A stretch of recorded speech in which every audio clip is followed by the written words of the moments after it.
Louvado e exaltado seja o nome do Senhor. O apóstolo Paulo, em suas epístolas, ele sempre fala a respeito de, por não termos um alicerce, não é? Nós somos levados por qualquer vento de doutrina, né? Então essa é a razão da gente tentar unir os irmãos, principalmente a nossa liderança, né? Os irmãos que trabalham diretamente na obra, para ter esse alicerce, né? Para ter esse alicerce, para a gente aprender mais, né? E lamentamos, né? Porque nós temos dois extremos. Nós temos uma parte que diz assim: a teologia ela esfria crente. Sempre quando alguém começa a estudar teologia, começa a esfriar. Isso é um jargão muito batido no meio pentecostal. Só que a pessoa não para pensar, né, que tudo que nós fazemos, vou usar esse termo, dentro da igreja é teologia. Tudo. Se eu reunir aqui o irmão Aurélio, o irmão Emerson, a irmã Natália, o irmão Samuel, o irmão Júlio, o irmão Gidel e dizer, façam a reunião de oração, eles estarão fazendo teologia. Porque vai ter louvores, e louvores tem que envolver teologia, né? Saber o que nós estamos louvando, se nós estamos adorando a Deus como Ele é digno de ser adorado, né? Uma vez eu fui para uma reunião de oração, essas reuniões de orações que tem nas casas, né? Geralmente quem dirige essas orações nem igreja tem, as orações é em casa, né? Aí um irmão me convidou, na época eu era pastor em Aratori, Caucaia. Eu fiz um pedido ao irmão: não me apresente como pastor, fique me chamando de irmão o tempo todo, irmão Flauber, não diga que eu sou pastor. Aí fomos para a oração, né? Aí começou os louvores da harpa, e a irmãzinha, que era a dona da oração, a cada intervalo de louvor ela dizia, já começa o manto, já começa os recados. O irmão que está nos visitando, comigo, né? Traga aqui uma palavra, uma saudação. Aí eu tenho esse meu jeito, né? Frio, como alguns dizem, né? Eu sou muito frio, não creio. Aí dei essa palavra.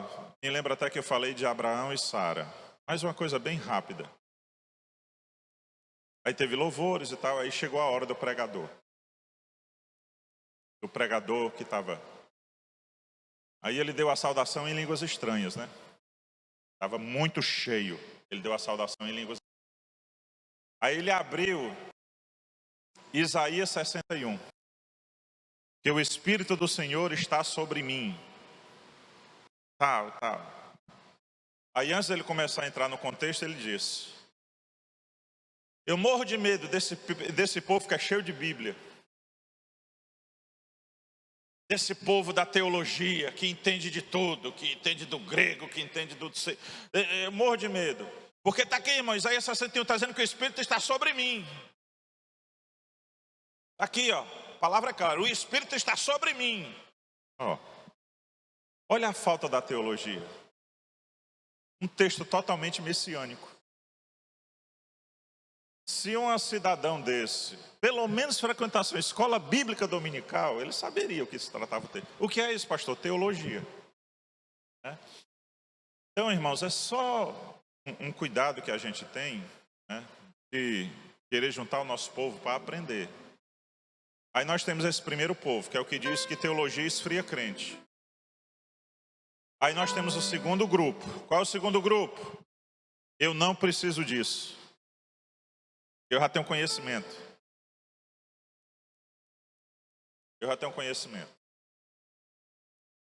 Quando eu venho pregar, eu trago a minha Bíblia e o meu sermãozinho escrito, pastor Marco. Escrito aqui. Eu tenho medo de me perder na minha linha de pensamento. Muitas vezes eu nem consulto, porque à medida que a gente prepara, a gente já memoriza, né? Mas eu deixo ele aqui, para eu não perder minha linha de raciocínio para a igreja. Preparo. Mas aí há quem diga que porque eu trago um papel escrito, meu sermão, o texto não é revelado, é estudado. E a pessoa diz assim, olha, a palavra de Deus está lá, dizendo que Jesus vai dar a palavra. Na hora que você abrir a boca para falar, o Espírito vai dar a palavra. Claro que vai, irmão. Claro que vai, o Espírito que vai dar a palavra. Mas o Espírito só vai dar a palavra que o pregador ou o preletor daquela noite leu, estudou. E aí tem pessoas que dizem que não precisam. E aí, irmãos, quando pensamos que não, nós estamos numa igreja muito bagunçada. E ninguém sabe o que é o quê. E ninguém sabe quem é Deus. E aí não temos firmeza na hora das provações. Porque alguém ensinou para a gente que se a gente for fiel, Deus vai cuidar de tudo. Inclusive de nós não termos pregações.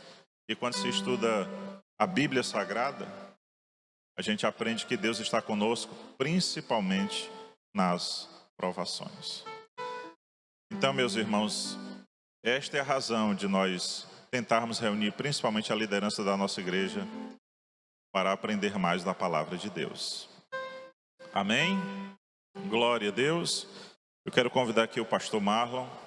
Hoje nós estamos na nossa terceira aula. Nossa terceira aula. E eu quero passar aqui para o pastor Marlon.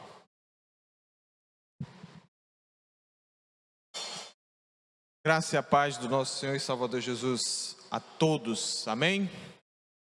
Satisfação muito grande estar aqui com vocês novamente. Agradeço a oportunidade, pastor Flauber e todos os irmãos. Vamos dar continuidade aqui na parte da apostila que tem eleição condicional. Acredito que seja lá na 10ª página, 11ª. Hoje nós vamos abordar esse tema muito relevante dos estudos arminianos, a eleição. Nós cremos na doutrina da eleição. A eleição, predestinação não é um tema calvinista, ele tem nas escrituras. Alguns irmãos calvinistas dizem, você crê na doutrina da eleição? Nós cremos na doutrina da eleição. Todos os cristãos creem na doutrina da eleição. É uma doutrina bíblica. As escrituras sagradas abordam que nós somos eleitos condicionalmente. Não incondicionalmente. Há uma diferença. Há predestinação, há eleição nas escrituras sagradas. Só que não há, no nosso entendimento, uma eleição incondicional. O que seria uma eleição incondicional? Sem condição nenhuma. Deus elege uns para serem salvos, e elege outros para não serem salvos. Isso só da vontade de Deus, sem nenhuma participação humana, digamos assim. Aquele que é salvo porque Deus quis. Aquele que é condenado porque Deus quis que ele fosse condenado. E o critério de eleição é só a vontade de Deus. Não há nada no ser humano que fez com que Deus escolhesse esse ser humano para a salvação. Esse é o entendimento calvinista, que nós não seguimos. Nós seguimos o entendimento arminiano, que nós queremos ser o entendimento mais apropriado com relação às Sagradas Escrituras. Eu abordo isso para que nós possamos entender o que é essa eleição condicional. E a condição para nós sermos eleitos é nada mais nada menos do que a fé. Romanos capítulo 5, versículo 1, diz que Paulo diz que nós somos justificados pela fé. E assim nós temos paz com Deus. É a fé. Nós somos salvos, somos justificados pela fé. Não por uma eleição incondicional. Jesus morreu para que todos nós, pela fé nele, possamos ser salvos. Claro que essa fé vai gerar uma vida de santidade, condizente com o caráter do nosso Senhor e Salvador Jesus Cristo.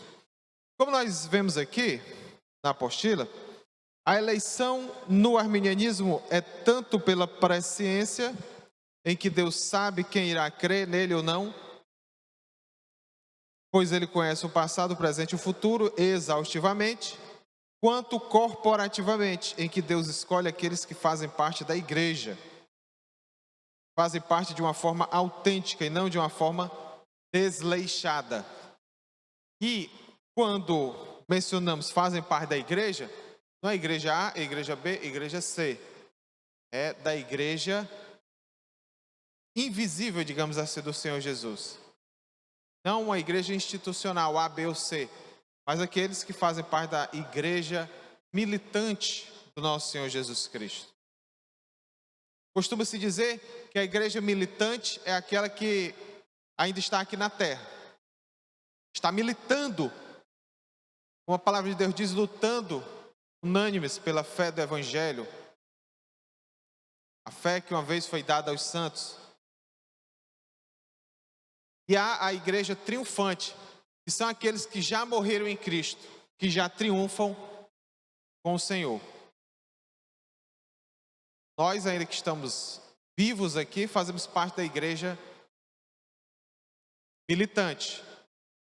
Quem faz parte da igreja militante? Todos os verdadeiros salvos estão em todas as igrejas institucionais, A, B, C, por aí vai.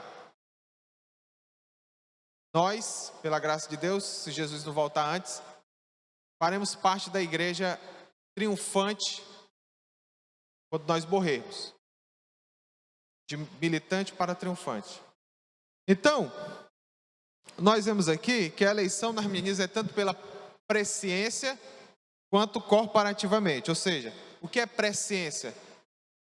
Deus, ele conhece o passado, o presente e o futuro. Passado, presente, futuro. Então ele já sabe aqueles que perseverarão na fé. Ele sabe se eu vou morrer em Cristo ou se eu vou apostatar de Cristo. Apostatar da fé. Só que da nossa perspectiva, nós não sabemos. Mas Deus sabe quem vai perseverar até o fim. Não, ele é onisciente. E a presciência, como o próprio nome está dizendo, é um conhecimento antes. Pré-antes, ciência, conhecimento. Então é um conhecimento anterior que Deus tem. Só Deus é presciente. Só a Trindade Santa e Bendita é presciente. A pessoa de Jesus, Pai e do Espírito Santo. Então, ele já sabe aqueles que são eleitos condicionalmente pela fé. E ele sabe aqueles que vão se perder. E ele sabe aqueles que nunca crerão em Cristo. Então, a eleição da parte de Deus é uma eleição pela presciência, como nós vamos ver posteriormente na carta de Pedro. E ela é corporativamente, como nós vemos na carta de Paulo aos Efésios. Onde nós somos eleitos, Paulo diz, no capítulo 1, versículo 4, nós somos eleitos nele, em Cristo. Ou seja, quem crê em Cristo, e todo aquele que crê em Cristo, faz parte da igreja militante, que é o passo necessário para estar na igreja triunfante, que é após esta vida. Então, essa é a eleição, que é tanto pela presciência, que Deus sabe quem vai ser salvo ou não, quanto corporativamente, que é estando em Cristo. Muitos costumam fazer uma analogia. Até para quem tem a Bíblia de estudo pentecostal, justamente em Efésios capítulo 1, versículo 4, o comentarista da nota que aborda Efésios 1:4, Donald Stamps, ele menciona que, faz analogia de um barco. O barco tem o destino certo. Você pegar vamos colocar um navio maior. O navio sai daqui de Fortaleza e vai lá para Porto, Portugal. Vou pegar uma reta, né? Reta assim, direto.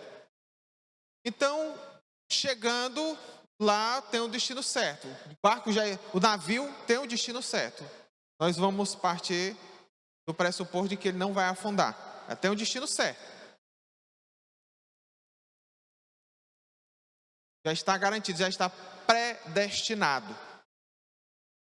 Agora, quem é que vai chegar lá no porto?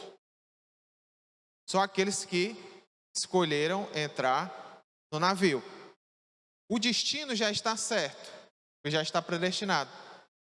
Navio. Agora entra quem quiser. E da mesma forma, por mais que seja absurdo sair do navio, também pode sair se quiser. Pegar um bote, voltar. É meio difícil, né? No oceano voltar para cá, para Fortaleza. Mas a questão é a seguinte: o navio já está predestinado. E nós escolhemos ir neste navio.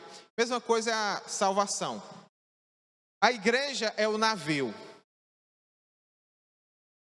que vai daqui para a glória eterna.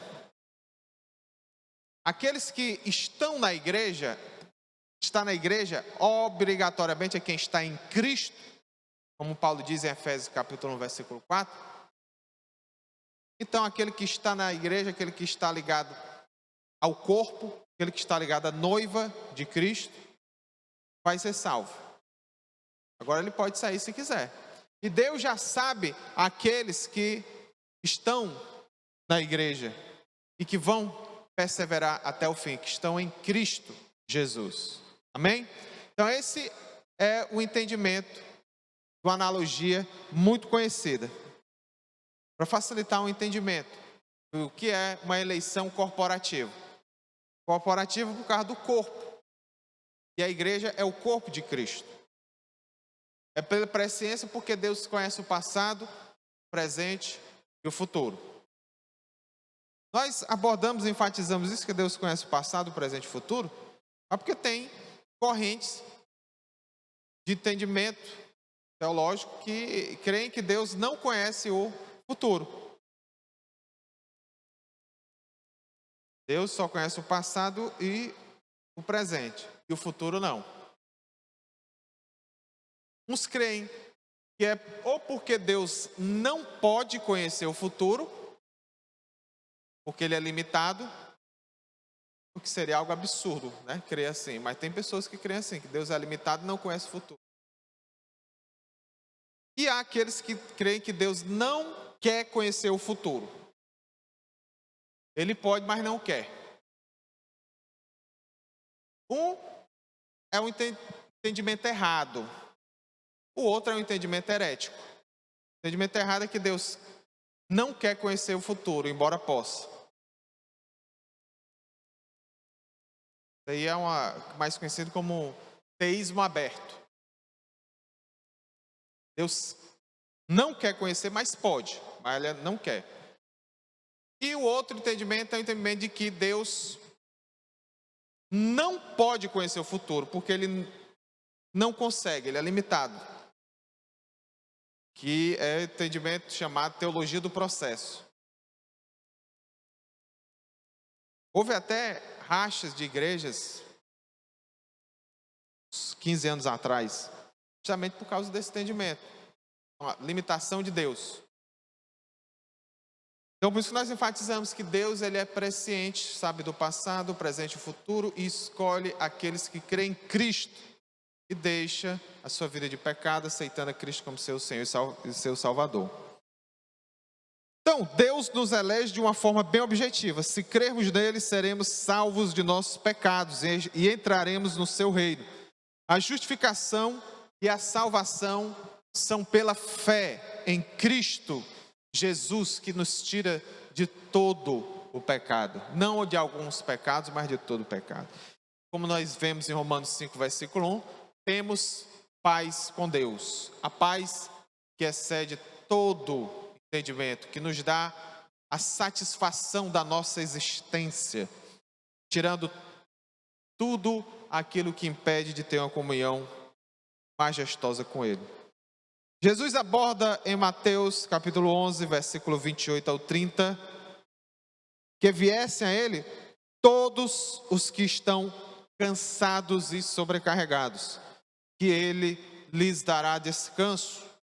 Há um chamado e uma condição para que haja descanso. Que se cheguem a Ele sinceramente. Ele chama a todos. A condição é que creia nele e que o siga. Só pode segui-lo em santidade. Nós vemos justamente essa questão aqui em Mateus 11, versículo 28 ao 30. Todos os que estão cansados e sobrecarregados. Na verdade, todas as pessoas estão cansadas e sobrecarregadas antes de virem a Cristo. Só que há umas pessoas que não entendem que estão cansadas e sobrecarregadas. É por isso que Jesus disse que Ele veio para os que estão doentes, não para os que já estão sadios. Ele está querendo dizer aqueles que se consideram sadios, porque todos estão doentes, cansados e sobrecarregados.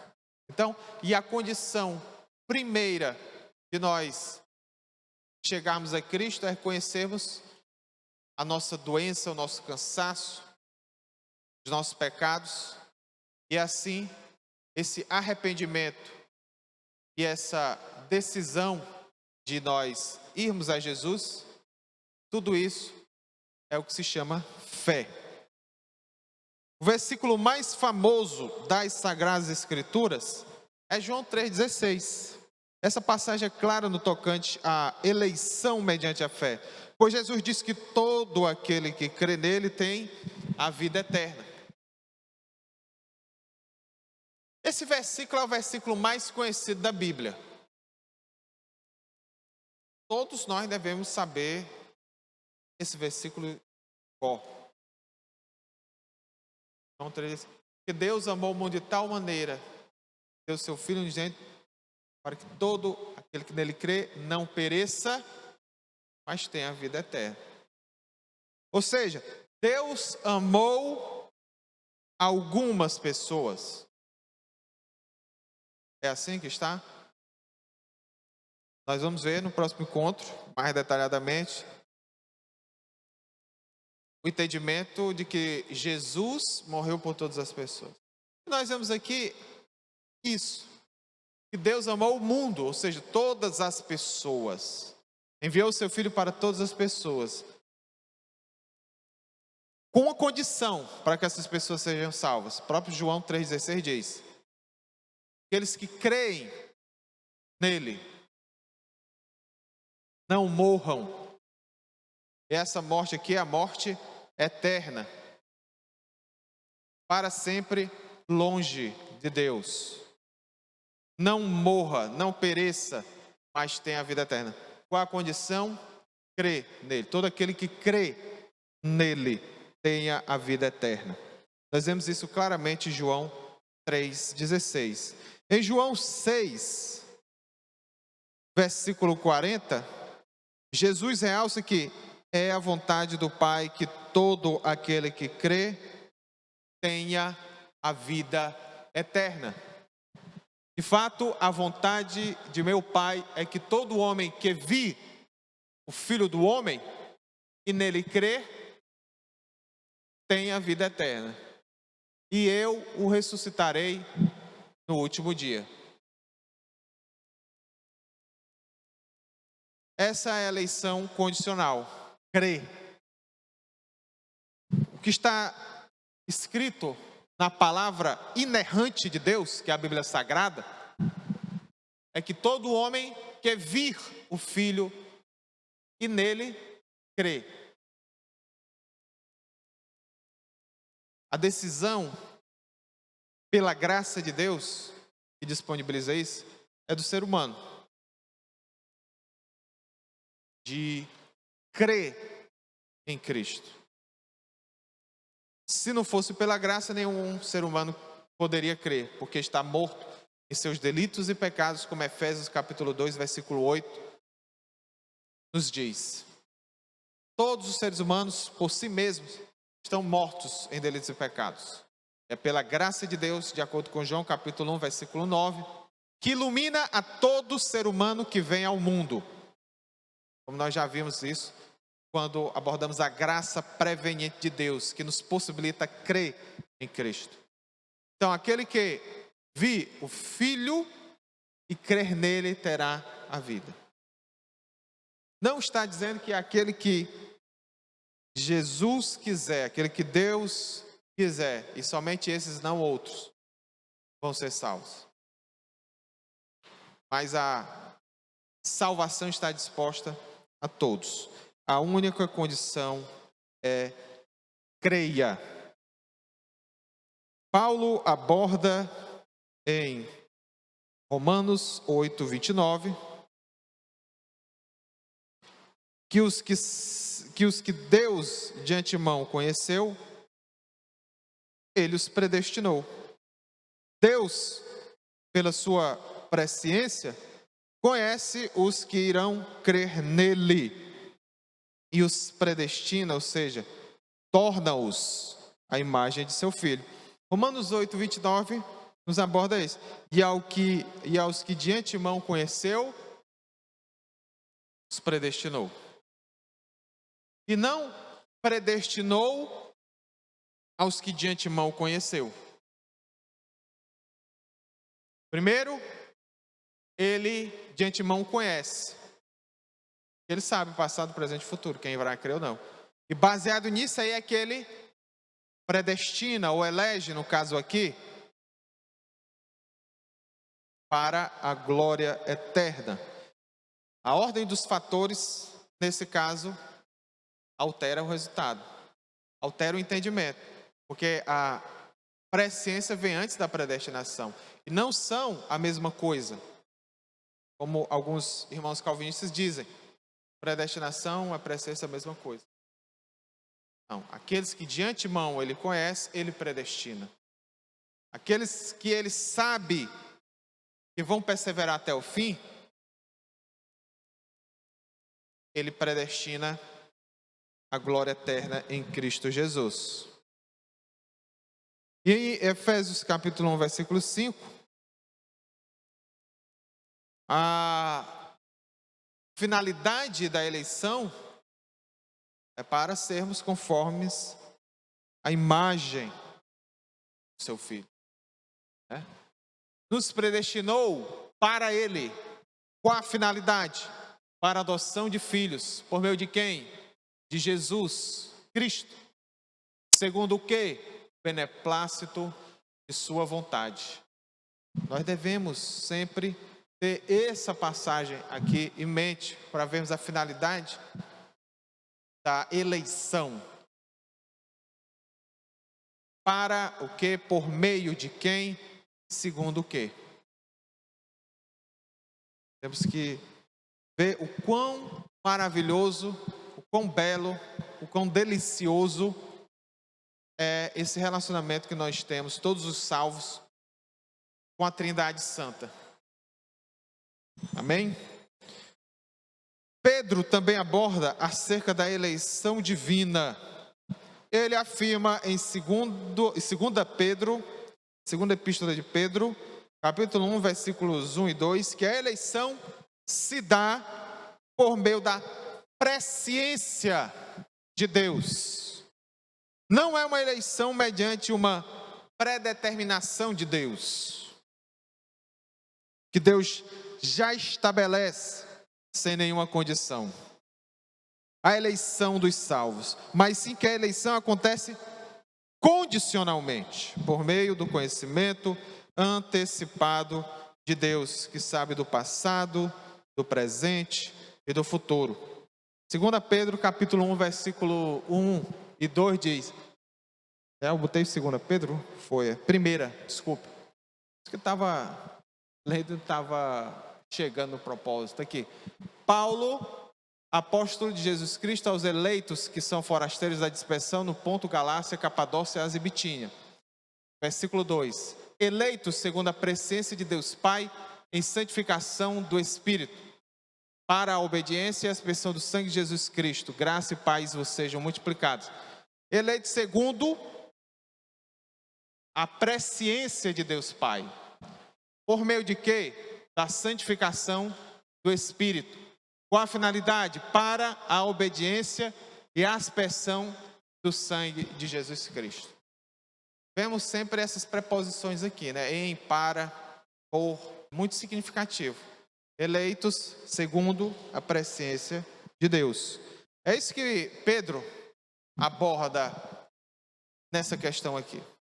Deus, que conhece o passado, o presente e o futuro, nos elege em Cristo. Efésios capítulo 1, versículo 4, vamos ler, que aborda a questão da corporatividade, digamos assim, do corpo, que está ligado ao cabeça. Assim como nos escolheu nele antes da fundação do mundo, para sermos santos e irrepreensíveis perante ele. E em amor, aí nós já vimos o versículo 5, né, que nos predestinou para ele, para a adoção de filhos, por meio de Jesus Cristo, segundo o beneplácito de sua vontade.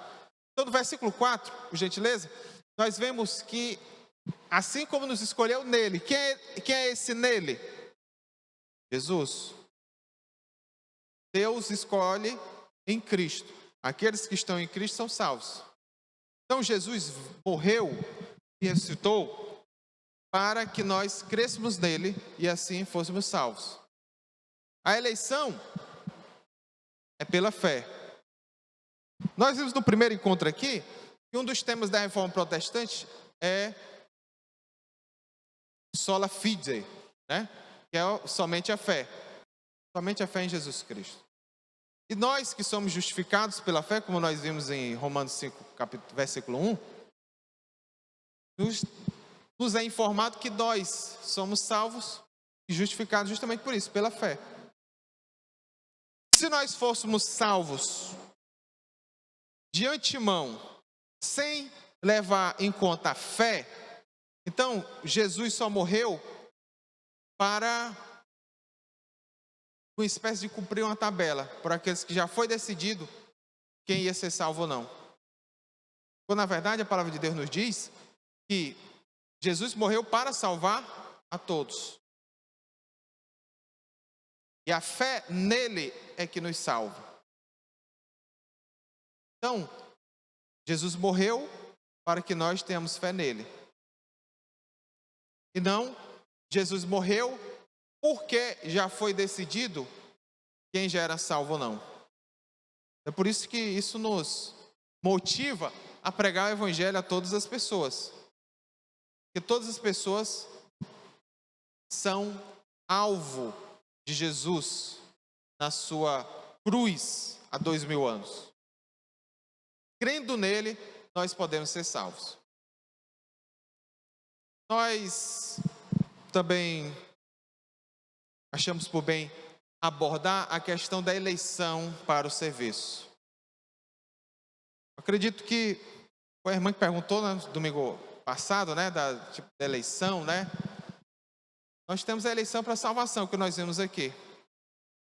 Só que há a eleição para o serviço. Jonas, Paulo, são exemplos muito claros. Até Esaú, Jacó, são exemplos muito claros de uma eleição. Os nossos irmãos calvinistas citam Romanos 9. Eu escolhi Jacó e rejeitei Esaú. Isso é um tipo de eleição? É uma eleição. E há uma escolha e há uma rejeição. Só que a questão é, essa eleição é para a salvação? Quer dizer que Deus, do nada, rejeitou Esaú para que ele fosse perdido, jogado no inferno? Não, é isso que aborda. É aquela eleição, é simplesmente a eleição da nação de Israel. Gênesis capítulo 25 aborda justamente isso. A palavra de Deus nos diz: 2 nações estão no teu ventre. 2 nações estão no seu ventre, dizendo para Rebeca. 2. Ali fala, não da pessoa de Esaú e da pessoa de Jacó. Ali fala no sentido representativo, corporativo, digamos assim, de nações. Não implica salvação ali, mas sim uma eleição para serviço. No caso de ser a nação que vai transmitir os oráculos de Deus, ou seja, a palavra de Deus. Um fato bem decisivo quanto a isso é quando nós vemos no próprio Romanos 9, que o maior servirá o menor. Paulo cita isto. Só que, quando foi que Esaú serviu Jacó? Vocês se lembram de alguma passagem bíblica em que Esaú, a pessoa de Esaú, serviu a Jacó? Pelo contrário, né? Nós vemos Jacó morrendo de medo, servindo Esaú, para no mínimo não levar uma surra dele, né? Ele enganou Esaú. Embora que Esaú também foi muito ingênuo, né? Naquele caso lá do prato de lentilhas, né? Enfim, ali não trata de pessoas. Mas a palavra de Deus nos diz, Paulo nos cita, que o maior servirá ao menor. A palavra não falha. Agora o entendimento é que precisa estar de acordo com a palavra de Deus. E no caso não é o entendimento calvinista, porque senão a palavra de Deus fica em contradição. Então o que é que nós entendemos? Que está na Bíblia, em Gênesis 25. 2 nações, então não são as pessoas de Esaú e Jacó. Os edomitas, o pastor Flávio muito bem pontuou, é que serviram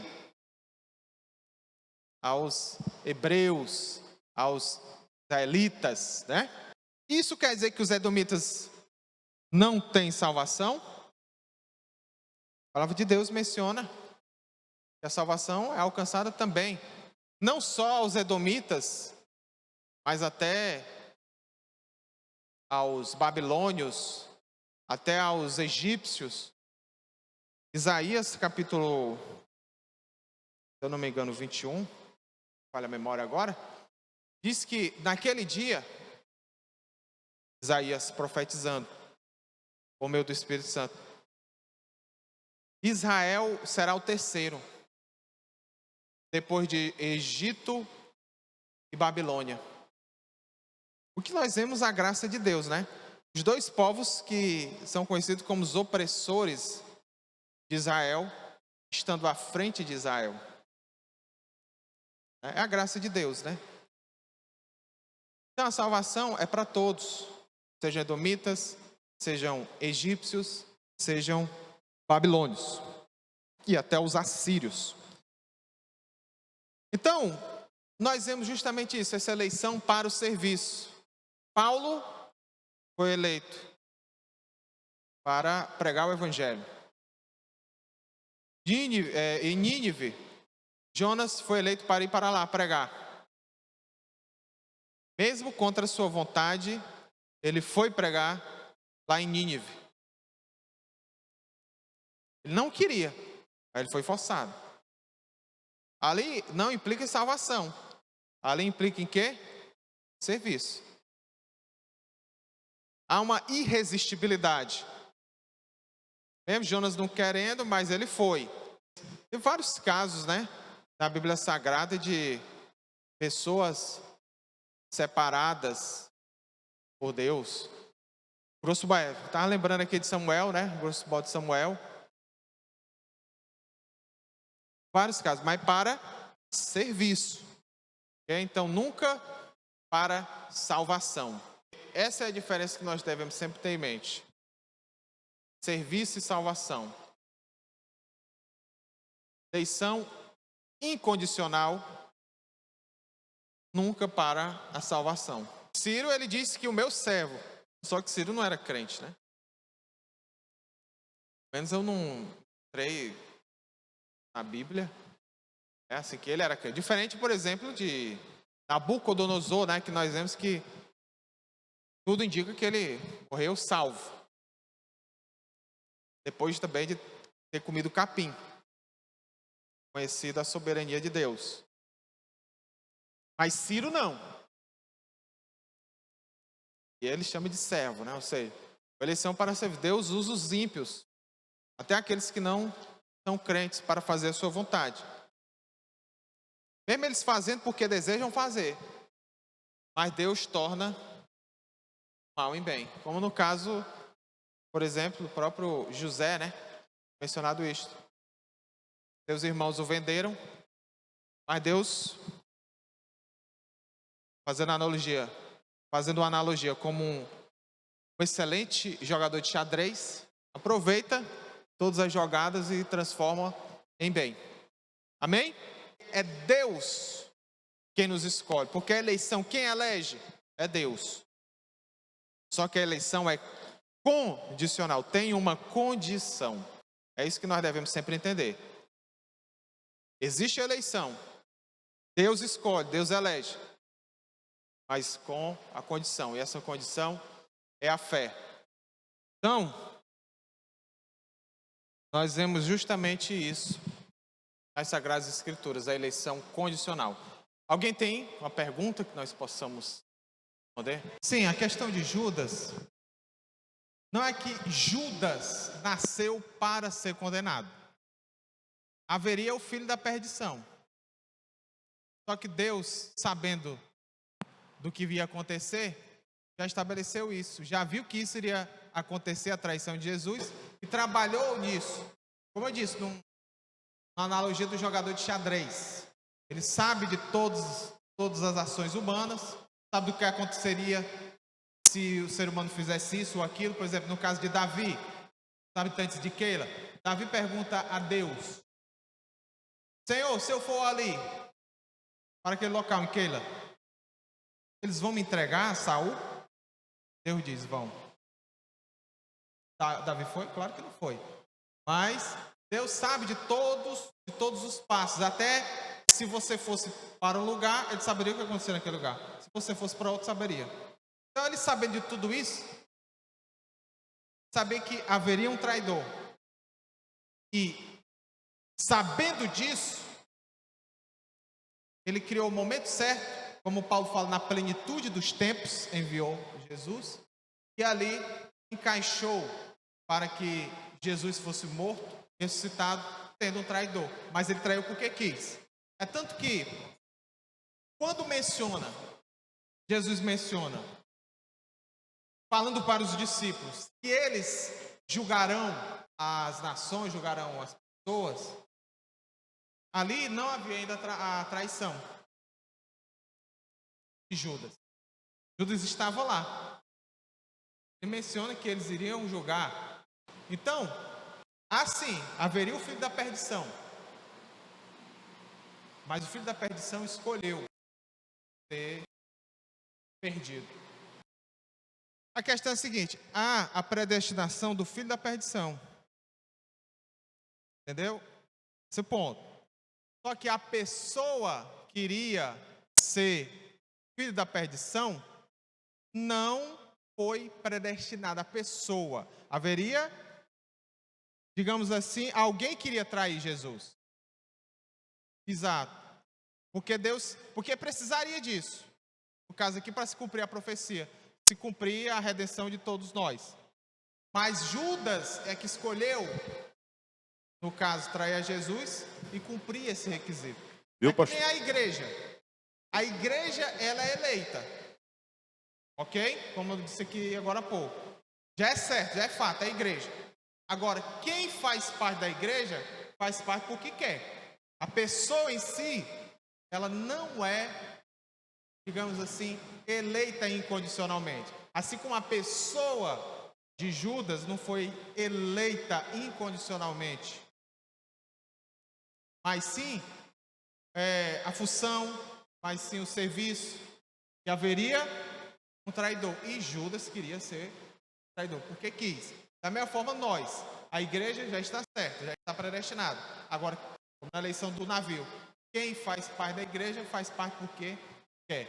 Então, meu irmão, é esse o entendimento. Então, por isso que o fato é certo.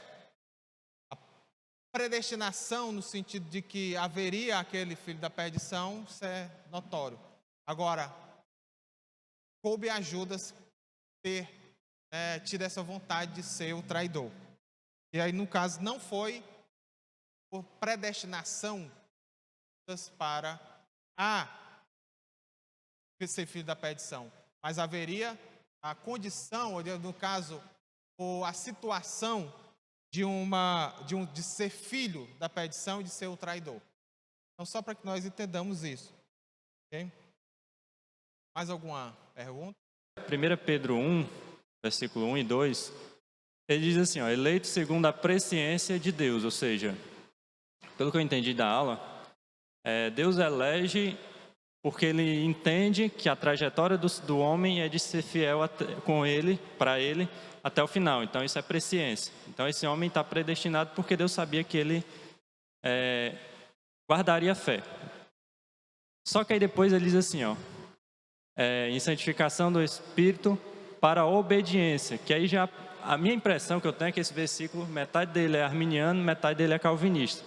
Porque ele está dizendo depois que ele é eleito também para a obediência. Ou seja, ele foi eleito para obedecer. E não Deus tinha presciência que ele obedeceria, e aí o elegeu. Muito bem. É porque tudo aborda a questão do segundo, né? Segundo a presciência de Deus Pai. Então, Deus, sabendo e tendo essa onisciência, que Ele conhece passado, presente e futuro, Ele sabe que aqueles que foram eleitos, eles foram eleitos, e no caso, para a obediência, é a vida eterna. Nós vamos estar sempre obedientes a Ele.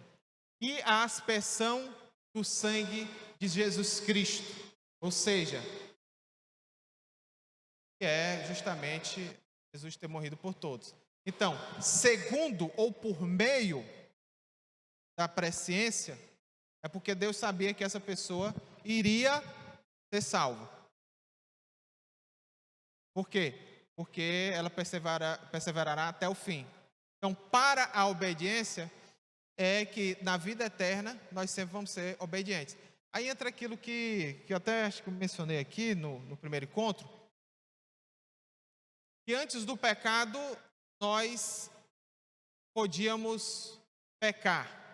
Depois do pecado, nós não podemos não pecar. Depois que somos salvos, nós podemos não pecar. E na glória eterna, na Nova Jerusalém, nós não poderemos pecar. Ou seja, sempre seremos obedientes. Não haverá desobediência na vida eterna. Então, no caso aqui, é justamente isso. Fomos eleitos para a obediência. Nunca mais seremos desobedientes. Porque se fosse no entendimento aqui, na terra, então seria que nós nunca seríamos desobedientes. Está entendendo? Então, no caso aí, é a eleição para a obediência mediante a presciência de Deus Pai, se a pessoa perseveraria até o fim ou não. Perseverou até o fim, Deus sabe quem é. Essa pessoa sempre vai ser obediente. A crença é o fato, que no caso é a fé, é a condição para nós sermos salvos. Para permanecermos salvos é a santificação. Por isso que está aí, em santificação. Para, no final, depois dos novos céus e nova terra, aí sermos obedientes. Professor Marlon, Deus nos salva através da presciência. Então Deus, por sua presciência, previu que o Flauber ia crer. Quem escreveu a história? Deus. Passado, presente e futuro. Antes que houvesse dia, eu sou. Ele é o eterno agora. Deus previu o que ele escreveu. Deus previu o que ele escreveu. Então ele escreveu que eu creria. Então, de uma certa forma, não acaba sendo uma eleição incondicional? Bem, questão de Deus ter escrito a história. O fato de que ele escreveu, ele previu, que não tem como não prever aquilo que você vai escrever, né? Mas no caso aqui, é que Deus, trabalhando na perspectiva da cooperação humana na escrita, embora ele soubesse que o ser humano ia, caso escrever a sua história também, só escrevendo, usando só nessa analogia, escrever porque Deus possibilita que ele escrevesse, cooperando. Então Deus, sabendo disso, sabendo do passado, presente e futuro, já escreveu a história nessa perspectiva. Ou seja, nada pega Deus de surpresa. Então aquilo que acontece na história, acontece mesmo quando Deus possibilita que o ser humano construa a sua história com ele, não autônomo, o ser humano nunca é autônomo, essa história é escrita, mas há quatro mãos naquilo que Deus possibilitou que ela fosse escrita a quatro mãos. No caso, quando Deus se relaciona com a pessoa, né? Deus, ele não determinou todas as minhas atitudes, especificamente minha salvação. Então, no caso da minha salvação, é que, fazendo essa analogia, a história é escrita a quatro mãos. Mas não é escrita a quatro mãos, por exemplo, no momento em que eu ia nascer. Tive participação na decisão de quando eu ia nascer. Então, essa parte aí da história envolve só Deus.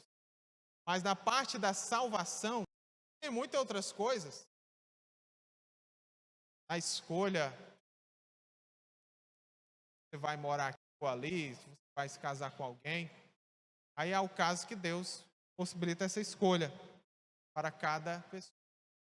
Mas Deus, ele escreve e redige aquilo que, incondicionalmente da parte dele, não se refere à salvação ou em coisas que requerem a nossa escolha. E a questão de não conseguir se afastar do Senhor, isso seria a irresistibilidade da graça? Seria, no caso, uma irresistibilidade da graça. Ou seja, de não ter como se afastar do Senhor. Coisa que nós cremos na resistibilidade, que todos podem resistir à graça. Que nós vamos ver ou no próximo encontro ou na última aula. Que nós vamos ver daqueles que Deus quis salvá-los, mas eles resistiram. Vamos ver mais detalhadamente, ou no próximo encontro, ou no último. Por exemplo, quem está prestando serviço, se ela não tiver o cuidado, por você achar que já, não, estou prestando serviço para o senhor, estou salvo. Ou seja, começa a entrar a vaidade. Eu sou bom nisso, eu sou bom nisso, eu sou um bom líder de departamento, eu sou um bom pregador.